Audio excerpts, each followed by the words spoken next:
Rosa String Works Man Cave. Feel like Superman today because got the handrails done too. So now all I got to do is stain and paint. Stain and paint. So I may start that this afternoon. You just never know. But first, I mentioned that I got a new night vision scope for my air rifle. And in fact, I'll show you that. Oh. This air rifle is heavier, I would almost say twice as heavy as my next heavy rifle. And, you know, like a deer rifle, I would say weighs half what this air rifle weighs. This thing is heavy. I didn't weigh it. I should. I'm guessing 10 plus pounds, maybe 12. Very heavy. But this is the night vision scope. It is a fully digital scope. In other words, it doesn't work at all unless you have a battery and have it turned on. You can't see through it. It's totally black. Now the video, I'll set up the video you're about to see. I'll give you a setup on that as to tell you what you're going to see. The first thing you're going to see is just maybe less than 10 seconds. And I didn't even know I was recording on that. I accidentally recorded it. And this was during the daylight. And I just thought, well, since I did that, I'll let you see it so you can see the difference between the daylight and the nighttime vision that it has. And the daylight vision, everything is a digital picture. So, you know, it can be some pixelation and things like that. But it's pretty clear overall. And especially considering I'm a newbie at it, I don't know what I'm doing, and you got to keep it focused, you know, and stuff like that. So, and you'll see that it moves around quite a bit, especially on this first daylight thing, because I didn't even know I was recording. But I just thought I'd still leave that in there so you could see the difference between the daylight and the nighttime. Now, the nighttime vision that you're about to see, some of it was in the barn, some of it was just outside the barn, and some of it's looking across the field. But all of it was in total darkness. And for me, it's like pitch black. I can't see my hand in front of my face because I am night blind. And it's amazing when you're looking through this in the pitch black, what you can see. It looks just like daylight, really. So here you go.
As you can see there, it has a rangefinder on it too when you think to turn it on. And anyway, I turned it on and it was like 300 and some yards out to those horses and things out there in the field. And you can see it's pretty darn clear. For an, it's an expensive scope in the sense that it costs a lot of money. But on the other hand, as those kinds of scope goes, it's definitely the cheapest one I've ever seen. It had a really, really good rating, so therefore I bought it.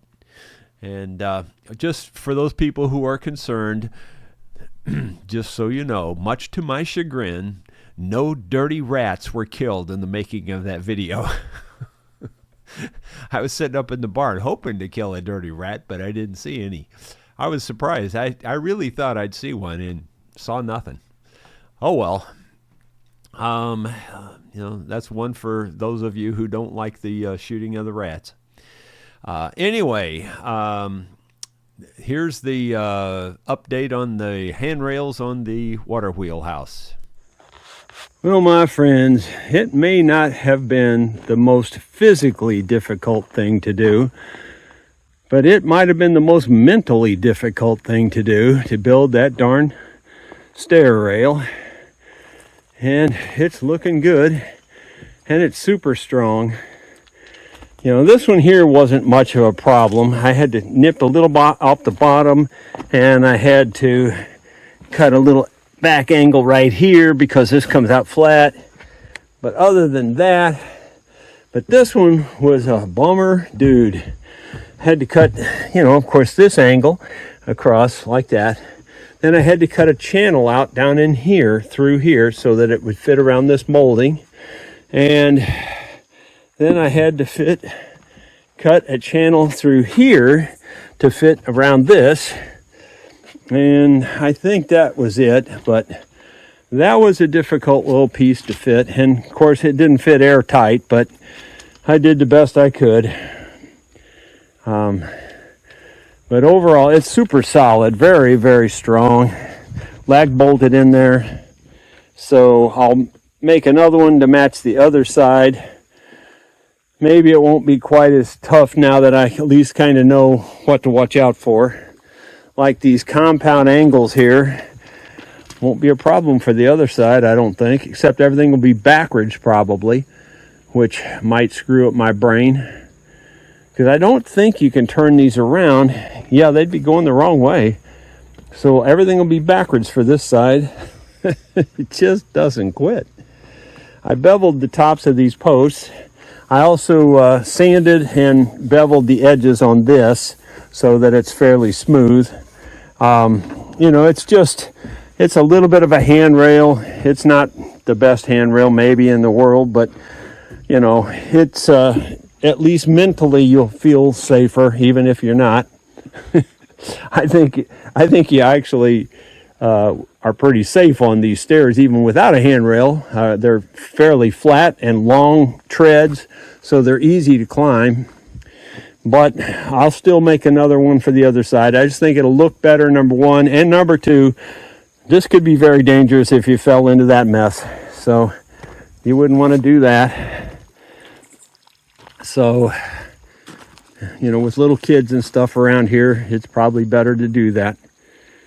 But we're getting there. That's, wow. And by the way, on the spacing on that, I think code is 4 inches minimum. Or maximum, 4 inches maximum. Those are set at about 3 inches. So I can barely get my fist through there. So that's, for little babies and stuff they can't get their head through that way. But anyway, I went smaller than that just to be on the safe side. And there's no real code out here, building code as far as that goes. But I like to build things according to code because I've always done things that way. It just makes sense to me. Why not? It's almost as cheap to build stuff to code, or just about as cheap, or maybe sometimes cheaper than it would be to do it the other way, or the Bob way, I should say. But wow, I can't believe it. I might be on to staining and painting and day after tomorrow. Tomorrow will be Tuesday, so it'll probably take me most of the day to do this last one here, and then hopefully Wednesday I'll be staining, and at least staining. I probably won't be doing the painting yet, but I'll at least get it stained, I hope. I think I should be able to stain it in one day, I would think, with that sprayer, that new sprayer. That's a Graco sprayer, is the brand name.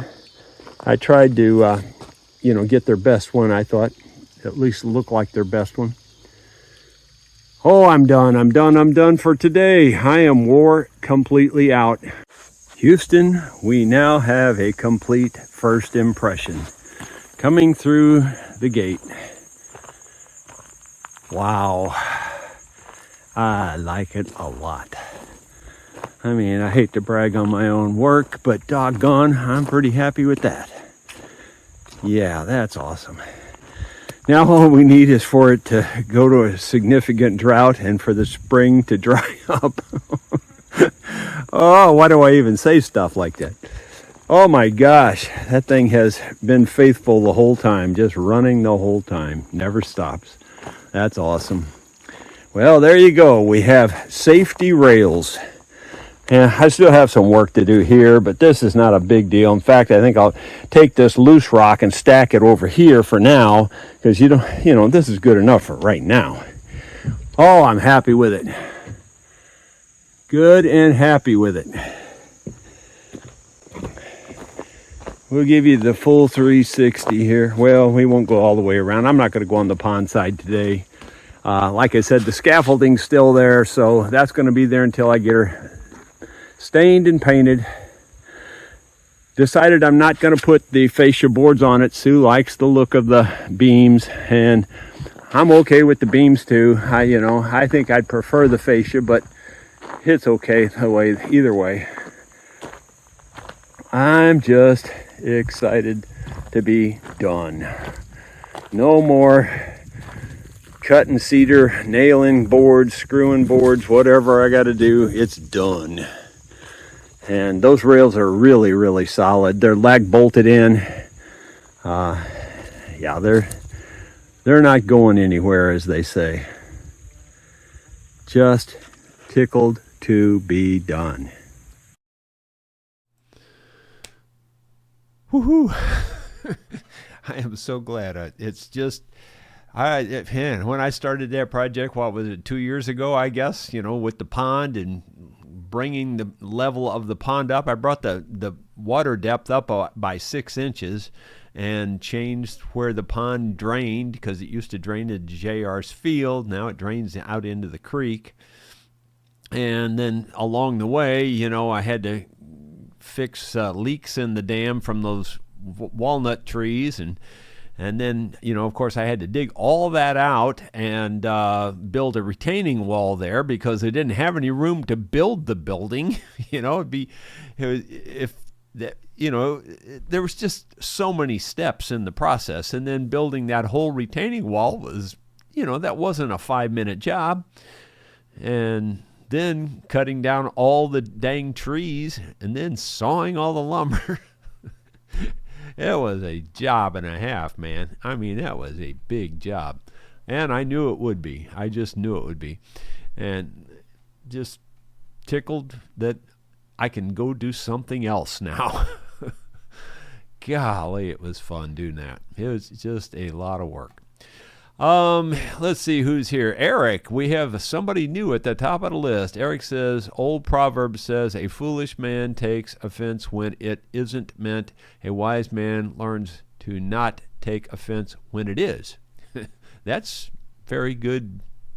That's very good saying, phrase. It's good to keep in mind. Joe Nigan's there. Hello, everyone. David Thorpe.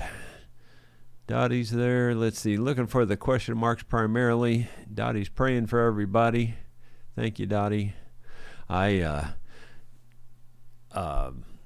vibrated my hands just 5 minutes before we went live. I vibrated them for about 10 to 15 minutes and quit about 5 minutes before we went live. That made a big difference. My hands were really hurting today. I don't know if it's the weather or what it is, but they were really, really hurting. And they hurt all the time, so you don't hardly pay attention to it anymore. You just kind of get used to it. And sometimes when you're sitting there, all of a sudden you just keep, why is this something's bothering you? You don't even really know what it is. And then you finally stop and go, man, my hands are killing me. And so I just got that vibrator out, and that really did help. It doesn't take the pain away exactly. Like I said, it just seems to relax the tension or something in your hands. So if you have a lot of hand pain like that, I would recommend you get one of those vibrators and work it, use it on your hands. It seems to really relax it. It doesn't take away the pain. It just seems to lessen it or relax it or something. Let's see. Ronald Todd, good afternoon, Jerry, and everyone from the West Bank of New Jersey. Let's see. Looking for question marks. Bill Webb says, good afternoon. Well, Bill, you're back. I offended you yesterday. You're supposed to leave. Let's see. Dotties says, hit the like button. It helps the channel. Yes, please do that. It does help. It really does. The comments help too, by the way. Positive and negative comments help. It doesn't really matter. They just, that's why if you ever watch these videos, people say, comment where you're from. They just want you to make a comment on the video. Tell us where you're watching from, or those kinds of things. Or tell us why, which way you would do this, or tell us why you would do that. They are always trying to get you to comment. I don't do that too much. I mean, every once in a while I do, but it's nice that you do comment, especially on a vlog like this, because that's kind of what the vlog is for, is to comment and talk.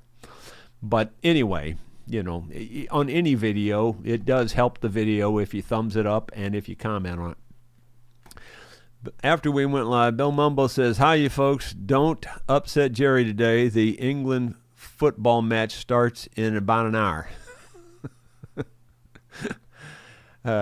You mean soccer, man. You don't mean football.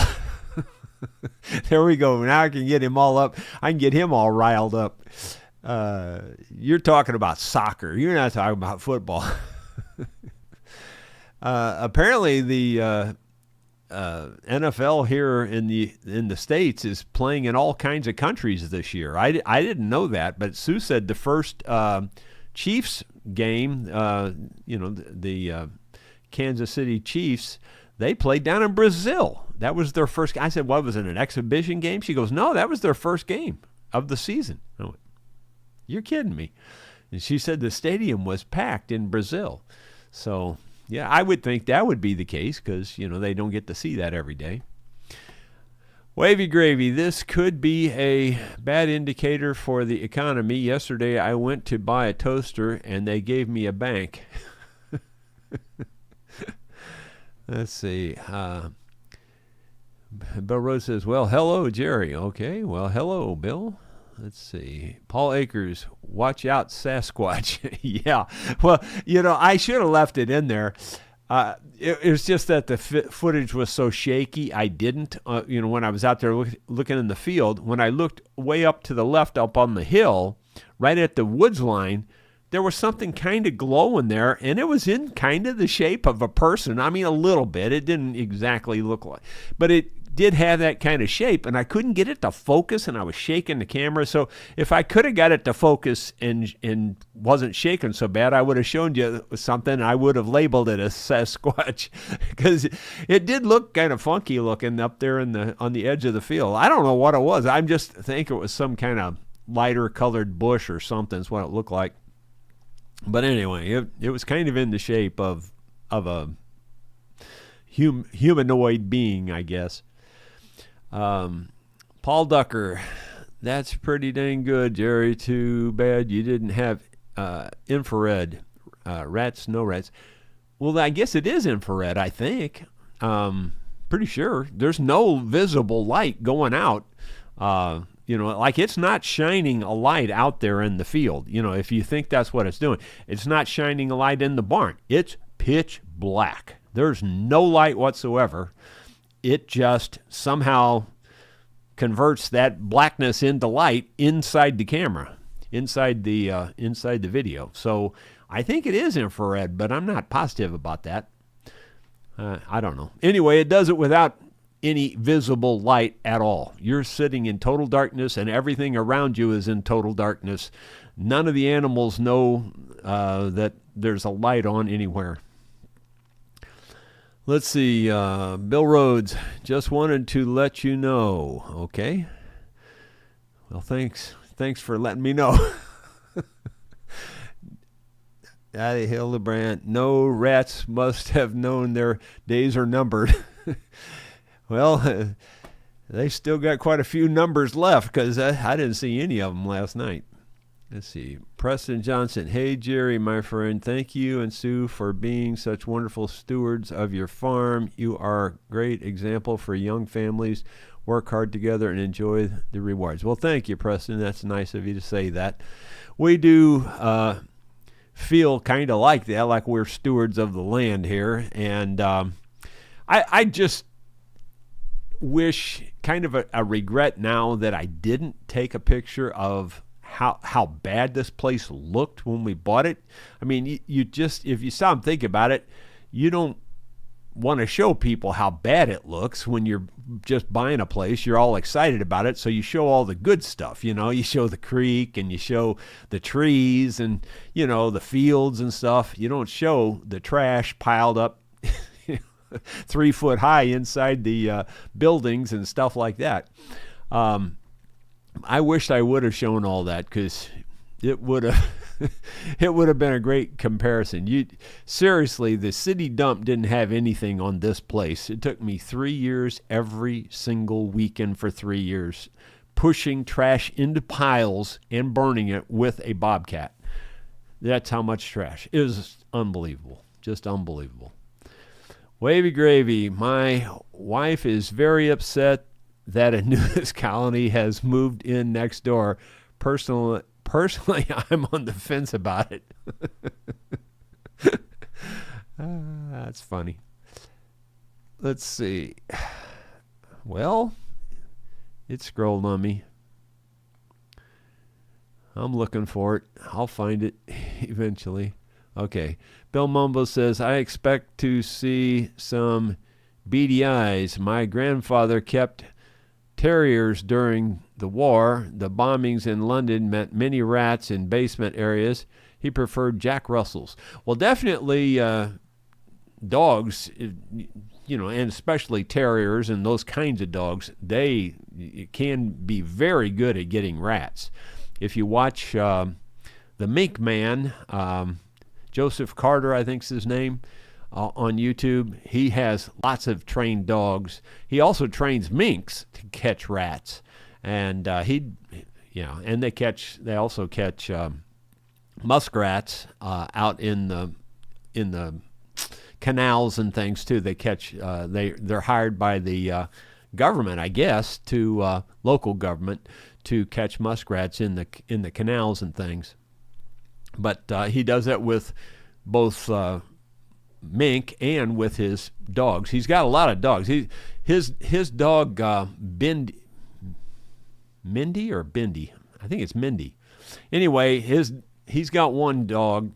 Man, she is so smart. It's just unbelievable. Of course, he trained her from day one to be that smart, and she's incredible. She really is. She'll outcatch every other dog, sometimes 2 to 1 in terms of catching the rats, and then he'll say bucket, and she'll take it over and drop it in the bucket. So she's really a smart dog. Let's see. Bruce Ducker says, "Shh, be very, very, very quiet. Hunting wats." I can't even say it. Hunting wats. Yeah, it's when I was a kid, I used to do that, but we only had like just a little BB gun, and we would sit there quiet and we'd listen for a noise, and then we'd turn the flashlights on and shoot them that way if we could, and we did. We got some, But this is, you're just sitting there total quiet, in the total darkness and just looking through that scope, It's pretty cool the way that thing works. It does make the one eye, though, dilate because when you're looking through there, you're seeing what you saw on the screen. It looks like daylight, And so when you take the scope away, this eye is, like even exceptionally black. The other one, like whether like moonlight or something shining through the boards, you can kind of see that, even though I'm really pretty night blind. If there's some light coming in, I can see it with this eye. But when I look at it with this eye, I can't even see that light because the light that was in the scope is so much brighter. It has this eye dilated, I guess, or not dilated the other way, constricted. Anyway, it definitely makes your two different eyes act differently after you look through the scope, that's for sure. Let's see. Gino Hitch. Hi, Jerry and friends. Another beautiful day here in Monroe, Ohio. Jerry, you need to find more to do with all your time you have. Yeah, that's for sure. Now that I don't have to work on the water wheel. But I've already got that lined out. Like I said, I still have to stain and paint it. So I'm gonna probably get on the staining this afternoon, even hoping that maybe I can get it all stained in this afternoon. That's wishful thinking. I just don't know how it's going to go with that spray gun. If it goes well and easy, I'll probably have the whole thing stained this afternoon. But does it always go easy? You just never know. I've never used this spray gun before, so I don't have any idea. Bill Mumbo, don't shoot any wabbits. Haha. I will probably, I've got the scope on my air rifle right now for hopefully to shoot those rats. But I'll eventually put it on my 243 and set out there in the back condo looking for coyotes probably, but or wild hogs if there happen to be any. I doubt there are going to be any wild hogs anymore. They did a number on them with that helicopter that day. They didn't shoot them from the helicopter. They were herding them into a pen, I think. I think they must have had a big V-net, and that helicopter was all over this valley. Man, he was just back and forth for over an hour. And then the shooting started after the helicopter left, and then the shooting started. And they shot for a solid hour, just pow, pow, pow, pow, pow, pow, pow, pow, pow, pow, pow, just like that for an hour. And after that, we didn't see any more wild hogs. So actually we did. We saw 2 and killed 2 after that. But they were like a year apart when we got those. But haven't seen any since then. Let's see.